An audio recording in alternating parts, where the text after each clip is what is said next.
Good morning students. आज हम पढ़ने जा रहे हैं चैप्टर नंबर 1 फिजिक्स में इलेक्ट्रिक चार्जेज एंड फील्ड्स। सबसे पहले टॉपिक इलेक्ट्रिक चार्ज क्या होता है।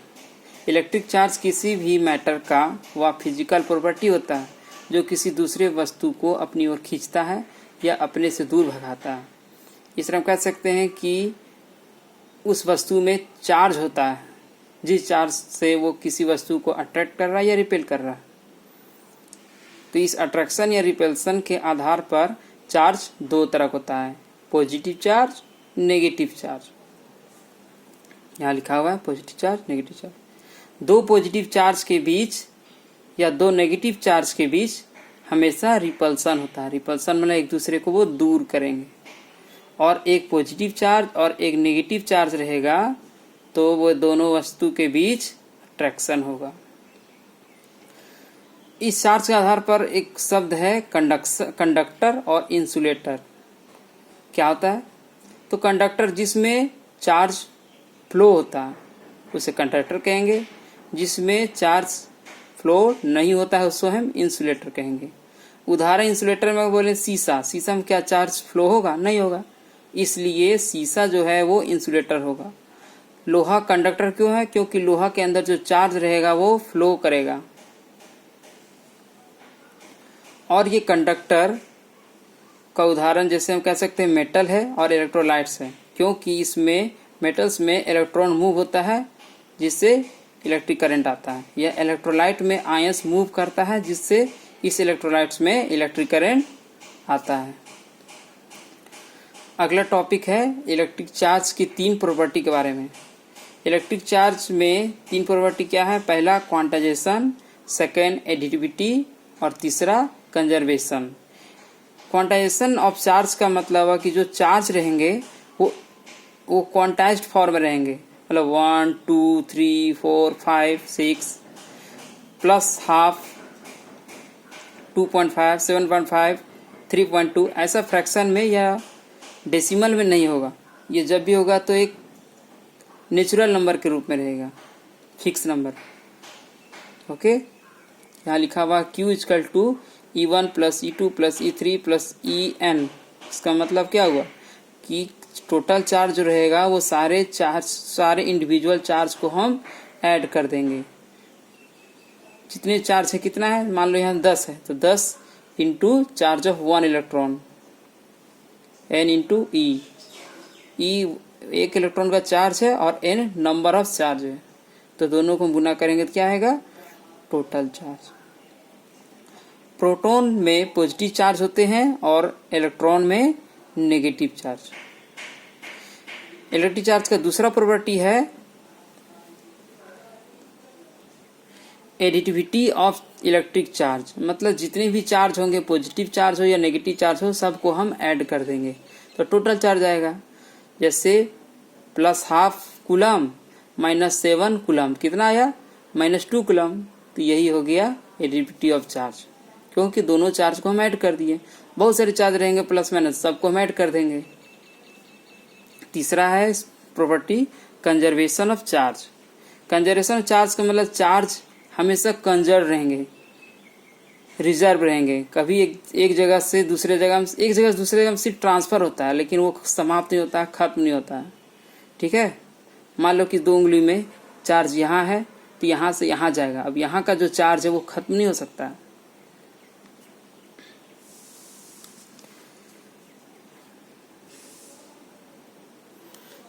अगला टॉपिक है कूलम्स लॉ। यह लॉ 2 पॉइंट चार्ज के बीच लगने वाले फोर्स के बारे में बताता है, मतलब ये चार्ज और ये चार्ज के बीच कितना फोर्स है ये बताता है कूलम्स लॉ। ये मैथमेटिकली एक्सप्रेस किया जा सकता है K into Q1 into Q2 by R square. यहाँ लिखा हुआ है F21 मतलब force on second charge body due to first charge body is equal to K into Q2 into Q1 by R square, where K is constant of proportionality whose value is 9 × 10⁹ newton metre square पर coulomb square. यहाँ epsilon naught का value भी दिया हुआ है 8.85 into 10⁻12 coulomb square पर Newton metre square. ये epsilon not होता क्या है? तो किसी भी फ्री स्पेस का परमिटिविटी। समझने की बात है कि जो कोई स्पेस फ्री स्पेस होते हैं जहाँ एयर फ्री होते हैं तो वहाँ इलेक्ट्रॉन किस स्पीड से जा सकता है उसी को कहते हैं परमिटिविटी ऑफ फ्री स्पेस।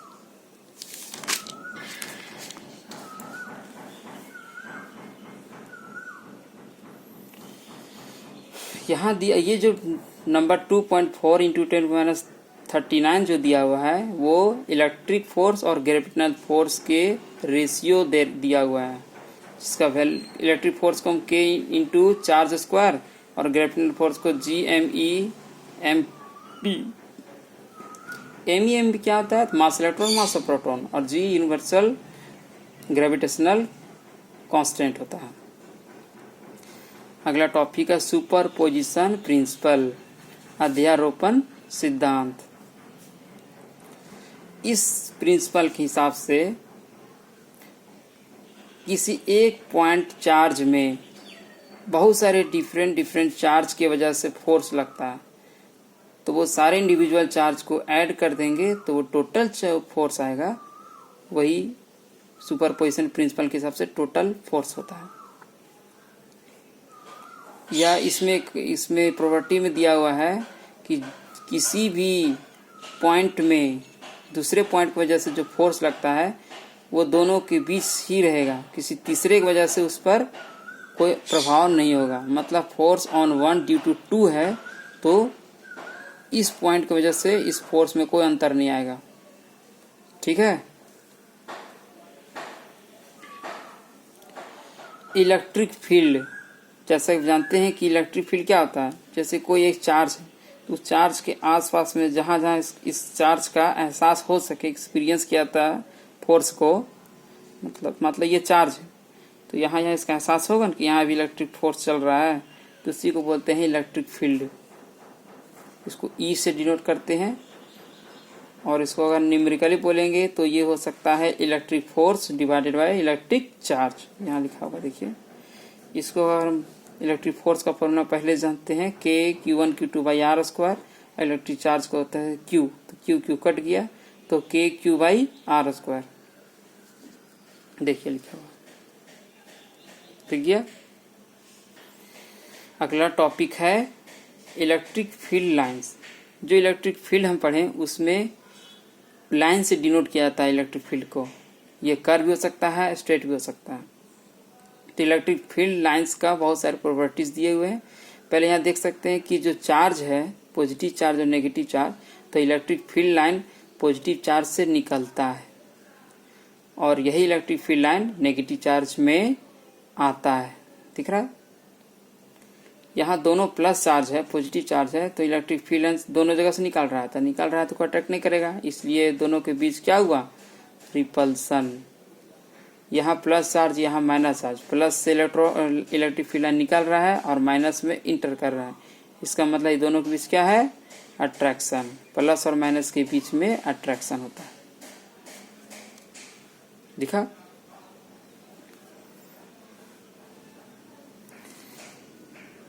और क्या क्या लिखा हुआ है कि electric field line positive charge से निकलता है और इन करता है नेगेटिव चार्ज में। अगर कोई एक ही चार्ज रहेगा, मान लो पॉजिटिव चार्ज, तो वो इन्फिनिटी से आ सकता है, इन्फिनिटी से निकलेगा,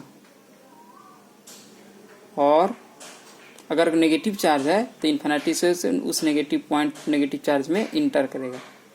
ठीक है।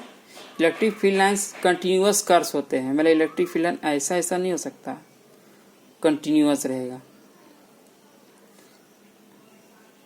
और two field lines never cross each other, दो इलेक्ट्रिक फील्ड लाइन कभी एक दूसरे को क्रॉस नहीं करेगा। मतलब जो अगर लाइन ये है तो ये लाइन ऐसा होगा, ये नहीं कि ऐसा, क्रॉस नहीं करेगा। Electrostatic field line do not form any close loop. जब भी इलेक्ट्रिक फील्ड लाइन रहेगा तो कर्व रहेगा, स्ट्रेट रहेगा, लेकिन कभी सर्कुलर फॉर्म में नहीं होगा। और इलेक्ट्रिक फील्ड लाइन जितने करीब होंगे उतना ही उसका इलेक्ट्रिक फील्ड होगा, और जितना दूर दूर रहेगा इलेक्ट्रिक फील्ड लाइन उसका इलेक्ट्रिक फील्ड उतना ही कम होगा। कह सकते हैं कि यहाँ इलेक्ट्रिक फील्ड लाइन नज़दीक नज़दीक है तो इसका फील्ड भी ज़्यादा हुआ, यह इलेक्ट्रिक फील्ड लाइन दूर दूर है तो इसका इलेक्ट्रिक फील्ड कम हुआ। दिख रहा है?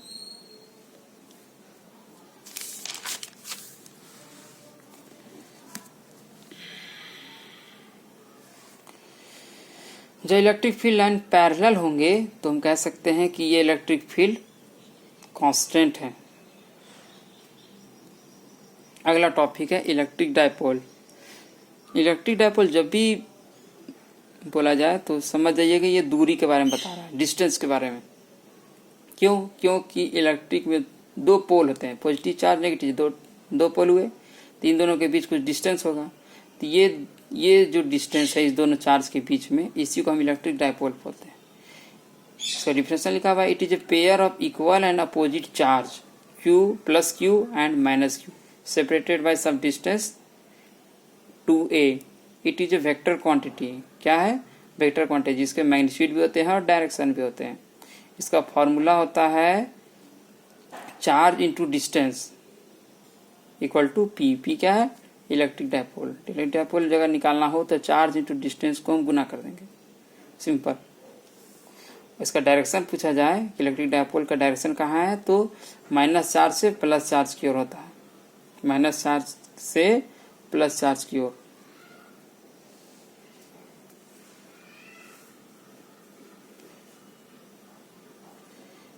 यहाँ इस पॉइंट में इलेक्ट्रिक फील्ड और डायपोल का रिलेशन दिखाया गया है। इलेक्ट्रिक डायपोल किसी एक्सिस में है। एक्सिस पहले समझिए कि एक्सिस क्या होता है। एक्सिस हम जानते हैं ना, एक्स एक्सिस, वाई एक्सिस। तो एक्सिस में कहीं भी, इस मान लो कि एक्स एक्सिस में कहीं भी इलेक्ट्रिक डायपोल है, ठीक है, तो वहाँ इलेक्ट्रिक फील्ड कहाँ क्या होगा, कहीं भी किसी पॉइंट में इलेक्ट्रिक फील्ड क्या होगा। तो इलेक्ट्रिक फॉर्मूला दिया हुआ है 1/4πε0 इंटू इस पॉइंट पर, कहीं भी इस पॉइंट पर electric dipole P into 1/a² plus r² into 3/2। ये जो डिस्टेंस दिया हुआ है वो इस डिस्टेंस के बारे में दिया हुआ है, क्योंकि हम लोग पहले भी थेल्स थ्योरम में पढ़े हैं a² plus b² equal to नहीं a² plus b² equal to c²। तो इसी से ये निकला है। अगर ये r बहुत बड़ा रहेगा इस a के कंपेरिजन में तो डायरेक्ट फार्मूला होगा -p/4πε0 into r³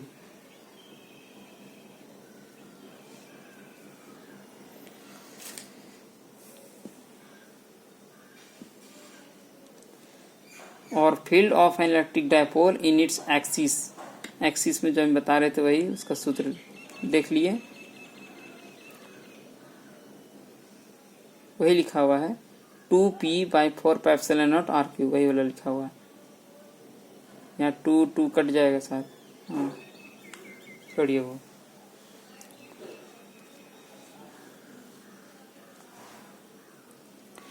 twelfth topic, in uniform electric field E a dipole experience और टॉर्क। जब इलेक्ट्रिक फील्ड यूनिफॉर्म होगा तो वहाँ electric dipole electric torque produce होगा। टॉर्क क्या होता है? फोर्स होता है। मान लो कि इलेक्ट्रिक फील्ड यहाँ कांस्टेंट है, यूनिफॉर्म है, तो यहाँ क्या आएगा? टॉर्क आएगा। टॉर्क का फॉर्मूला होता है, यहाँ जो डायपोल होंगे P और इसका जो इलेक्ट्रिक फील्ड होगा E, ये दोनों को हम गुना कर देते हैं P क्रॉस E। ठीक है। अगला टॉपिक इलेक्ट्रिक फ्लक्स।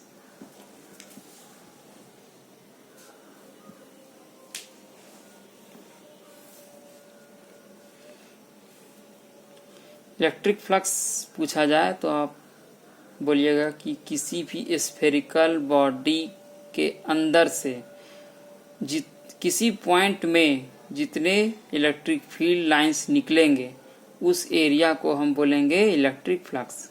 मान लो कि ये स्फेरिकल बॉडी है, इसमें किसी होल, एक छोटा सा होल किए हैं, इस होल से जितने इलेक्ट्रिक फील्ड लाइन निकल रहे हैं जिस एरिया से, उस एरिया को क्या बोलेंगे, इलेक्ट्रिक फ्लक्स। मान लो कि यहाँ होल कर दिए, इस होल से इलेक्ट्रिक फील्ड लाइन निकल रहा है, तो ये इस एरिया को हम क्या बोलेंगे, इस एरिया को जहाँ से निकल रहा है, इलेक्ट्रिक फ्लक्स। समझ में आया? इसका सूत्र होता है इलेक्ट्रिक फील्ड इनटू एरिया। मतलब यहाँ इलेक्ट्रिक फील्ड जितना होगा और ये जितना एरिया है, दोनों गुना कर देंगे तो इलेक्ट्रिक फ्लक्स आएगा। फील्ड इनटू एरिया, इतना ही याद रखिए, ई डॉट डी एस।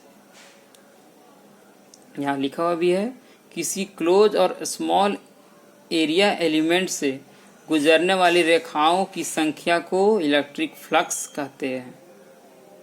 यहाँ डायग्राम दिख रहा है, मान लो कि ये रेक्टेंगुलर बॉडी है, इसमें एक छोटा सा होल कर दिए, तो इस होल से जितने इलेक्ट्रिक फील्ड लाइन निकल रहे हैं जिस एरिया से, तो उस एरिया को, और यहाँ से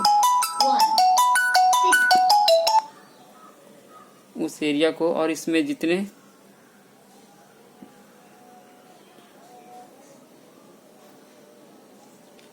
इस एरिया को और इसमें जो फील्ड है दोनों को गुना कर देंगे तो इलेक्ट्रिक फ्लक्स आएगा। अगला है topic Gauss law. Gauss law electric flux के बारे में बताता है।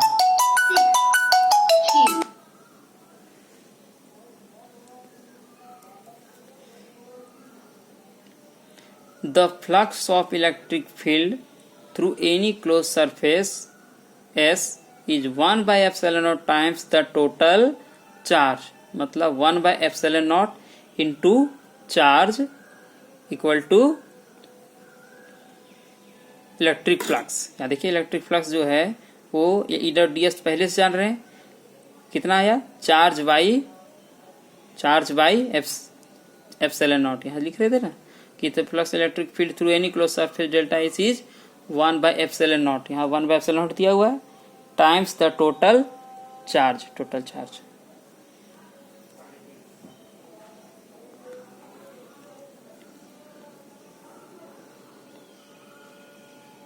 अगला इलेक्ट्रिक फील्ड के बारे में दिया हुआ है कि electric field linear charge density रहेगा तो क्या होगा, सरफेस चार्ज डेंसिटी होगा तो क्या होगा, और वॉल्यूम चार्ज डेंसिटी होगा तो क्या होगा। सबका सूत्र है, जब लीनियर चार्ज डेंसिटी क्या होता है, जब चार्ज एक लाइन में रहेंगे, जिसको हम लेमडा से डिनोट करते हैं। तो electric field linear charge density में क्या होगा, lambda by 2 pi epsilon naught are.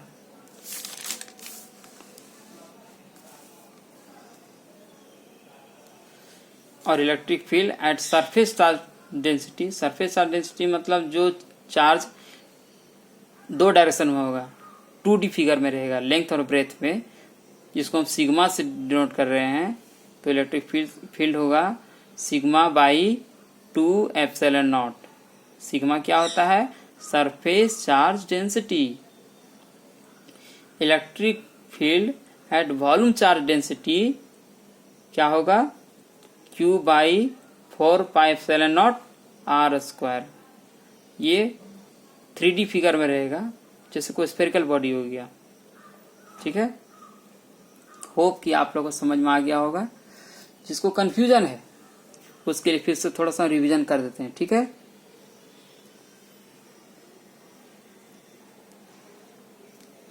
अब तक आपने सीखा कि चार्ज दो तरह के होते हैं, positive charge, negative charge. Positive और नेगेटिव के बीच